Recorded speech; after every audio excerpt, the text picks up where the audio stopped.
The American conservative influencer Charlie Kirk has been shot at an event at the Utah Valley University. We can show you footage of moments just prior to the shooting. Counting or not counting gang violence?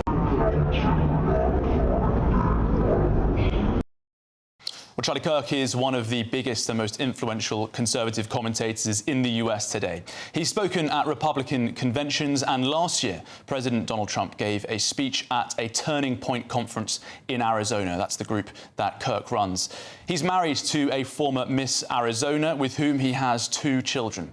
Now, Utah Valley University has released a statement saying a single shot was fired on campus toward a visiting speaker. And a source familiar with his condition has said that doctors are still working on him. Now, in further breaking news, a law enforcement source has recently said that he is in a critical condition. I'm joined now by GB News presenter Ben Leo, live in Washington. Ben, thank you very much for joining us this evening. This is unbelievable footage of Charlie Kirk being shot, and it has attracted reaction right across the world as the global conservative movement really holds its breath. Yeah, indeed, and I'd hope people beyond the conservative movement, I hope every right-minded thinking human being prays for Charlie tonight. As you said, he's the father of 2 young children. When he came to London a few months ago and spoke to me for my GB News show, we spoke off air about how proud he was about his young family, how much he wanted to promote the idea of family, children and marriage all across the world. And as you said, he is known for Turning Point USA. He goes to university campuses all around America, and indeed he did at Oxford and Cambridge when he was in the UK, having open debate with people. Isn't that nice to see, about anything from migration, Islam and gender ideology and whatever else people want to talk about. He's a very, very sweet guy, and tonight this news has really shocked America. It shocked me to my core. The videos I've seen online, beyond what you've just shown there, Charlie, are horrific, and I'm praying for Charlie Kirk and his family tonight. I've just been speaking to a guy here. Bobby, you'll just come out the Capitol building. If you step into shot here, sir. You are a Republican. You didn't know that Charlie had been shot until I told you about 30 seconds ago. What's your thoughts on what's happened tonight, and what's your impression of Charlie Kirk? Who is he? Just explain to our British audience who Charlie is. As an American, my heart goes out to him and his family. I pray that everything is okay, and I'm not sure. Like I said, he said, I just come out of the Capitol building. We're here for a Mad Mothers Against Drunk Driving rally that we have our 45th anniversary here today, and heard the news. And from what I followed Charlie from a few years back when he first got into the political field, and really loved what he's doing, how he goes around to different universities and just opens it up for conversation. He takes a brutal time. A lot of he gets blasted a lot in the media, but he's a great guy, from what I've seen, and I like listening to him. I love what he believes in, and I love his movement. And us Republicans will stick together, and we will battle this, and we will beat it. Does it worry you about when you see political violence like this? Yeah. As an American, how do you feel about the state of your country right now? It could be in a better spot, but it's headed in the right direction. We went through a pretty harsh 4 years. There's still some runoff of that, so to speak. Yeah. A lot of people saying things and doing things in public that shouldn't be done, that needs to get a control of. I mean, it's just our society is out of control with some of these, as we see today. A couple of weeks ago, the girl on the subway, Yeah. In North Carolina, it's just crazy what's happening in our world. Bobby, thank you. Sorry to break that news to you. I know you were visibly stunned when I told you just a minute or so ago. Charlie Kirk was often long credited with helping President Donald Trump get elected here in the UK in November. As I said, he really galvanised the young vote all across America. He opened people up who maybe previously weren't that politically engaged, maybe didn't watch the news, by having these open-air debates. And although he had security, I guess he was quite vulnerable when he debates and pushes political arguments that some on the left maybe are a bit abrasive. I mean, in my mind, you're having an open debate about immigration, that's fine. But for me, Charlie, when you go around, and I'm talking about predominantly the left here, when you go around flagrantly calling people Nazis or Hitler, as we've seen in the UK at migrant protests, the fast, loose-tongue language that we see towards people who are just concerned about the travel of direction of their country, that justifies in the minds of very sick, disturbed people violence, because in their minds they're thinking, well, look, this guy is the next Hitler. I've been told this by the TV, I've been told this by people in my own echo chamber, and in some twisted way, as I said, it justifies violent, potentially murderous acts. And tonight I'm praying for Charlie and his young children. I was in tears earlier hearing the news because, as I said, I spoke to Charlie off air a few months ago and he was so proud of his children, and I'm praying for him tonight. I'm praying for his family. And it was only last week I was texting Charlie and his team trying to arrange for him to come onto our new GB News show here in America, The Late Show Live. So there we go. We're waiting for updates on his condition. AP have said he is critical, but I've seen a video, a very graphic video doing the rounds online. It shocked me to my core, and I just pray he'll be okay.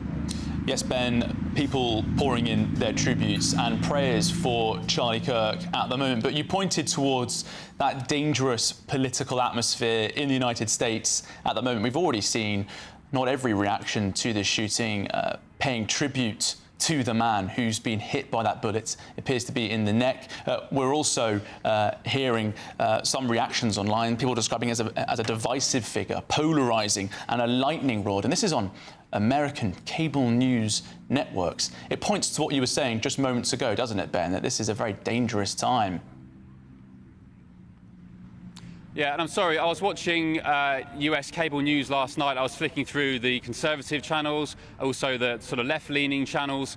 I won't name the channel now, but I was stunned last night in my hotel room watching the way some presenters, some contributors out here were talking about President Donald Trump, calling him a dictator, saying that January 6th was on par with Pearl Harbor and 9/11. And people think that we've got some issues in the UK with balance on television. I mean, we are on GB News far more balanced than any UK broadcaster, for sure. But compared to the United States, it is so polarising. It's shocking. As I said, watching that footage last night of how they were describing President Trump January 6th, it doesn't surprise me that some of that rhetoric, some of that language will infiltrate some very sick people indeed and encourage them and even justify in their minds to go out and cause violence like this. Ben, we're just hearing some breaking news now from the New York Times saying that the person taken into custody after the Charlie Kirk shooting was not actually the shooter. You'll have seen the footage circulating very soon after news broke of Charlie Kirk being shot, of a man being taken into custody, being pelted by crowds around him as he was led away by authorities there. But we're now learning from the New York Times that that person was not actually the shooter. Ben, Leo, many updates expected later this evening, but that's quite an astonishing one straight away. Yeah, indeed. There was footage going around of a man who was apprehended on the floor. He was being pinned down by some of the crowd at this event that Charlie Kirk was speaking at. It was long considered over the past hour or so that that was the gentleman who allegedly, reportedly pulled out a rifle. And we've heard from firearms experts here in the US on television that the crack of the shot sounded like a high-powered rifle, and I keep referring back to that absolutely sickening footage I've seen, which there's absolutely no way you could play on TV, I mean even in the US, but let alone in the UK, and it's a cause for grave concern. There have been tributes all across the political spectrum over the past hour or so. President Donald Trump, who has name-checked Charlie Kirk many times. He was at the White House just a few weeks ago saying Charlie was a great guy. As I said, he's been credited with helping President Trump win election. There's his tweets from a few moments ago. We must all pray for Charlie Kirk, who's been shot. A great guy from top to bottom. God bless him. FBI Director Kash Patel tweeted some moments ago, "We are closely monitoring reports of the tragic shooting involving Charlie Kirk at Utah Valley University. Our thoughts are with Charlie, his loved ones, and everyone affected. Agents will be on the scene quickly, and the FBI stands in full support of the ongoing response and investigation." And even the governor of California, Gavin Newsom, a Democrat, has tweeted, "The attack on Charlie Kirk is disgusting, vile and reprehensible. In the United States of America, we must reject political violence in every form." Ben Leo, live in Washington, D.C. Thank you for those updates. And I can move on now. I'm joined by the Executive Director of Unleash Prosperity, Tim Dosha. Tim, thank you very much for joining us on GB News this evening. Talk me through some of the details that we have already about this incident, Tim, because, of course, there's also much speculation online immediately after one of these incidents, but we do have some clarity from Utah Valley University on what has taken place so far. Well, just for context, I mean, this is a very regular occurrence that Charlie Kirk and Turning Point USA, his group, puts on. They show up at college campuses. They go to the common forum where all the students hang out. They set up a tent. He sits down. They open up a mic and people come and engage with Charlie, much like he did at the Oxford Union a couple times over the last year, where he engaged with students, tough questions. He hears them, he listens to them, and then he speaks and they listen to him. There is no topic that's off, that's out of bounds. There's no topic that he won't engage with. Charlie Kirk is shrewd. He's smooth in his answers. He's well educated. He's driven. He is an incredible voice for conservatism here in the United States of America. And his mission, which is supported by so many people in the conservatives, is seen right there. Right there, as you see in that video. That's the mission that is inspiring America to think differently about how we engage with youth, because Charlie Kirk is leading the way in that. And so with this latest bout here, I just have to say, we are just in nonstop prayer.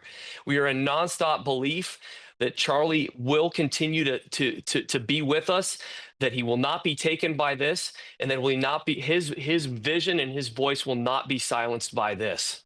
Tim, I just want to bring you a reaction we have now. Latest breaking news line. Authorities do not have a suspect in custody, according to the Utah Valley University spokesperson. Of course, earlier they'd had issued an alert to their students saying that someone was in custody. We're now learning that nobody is in custody. The authorities there do not have a suspect in custody after this shooting happening well over an hour ago now. That's going to bring some concern to people on the ground at that university in Utah, isn't it?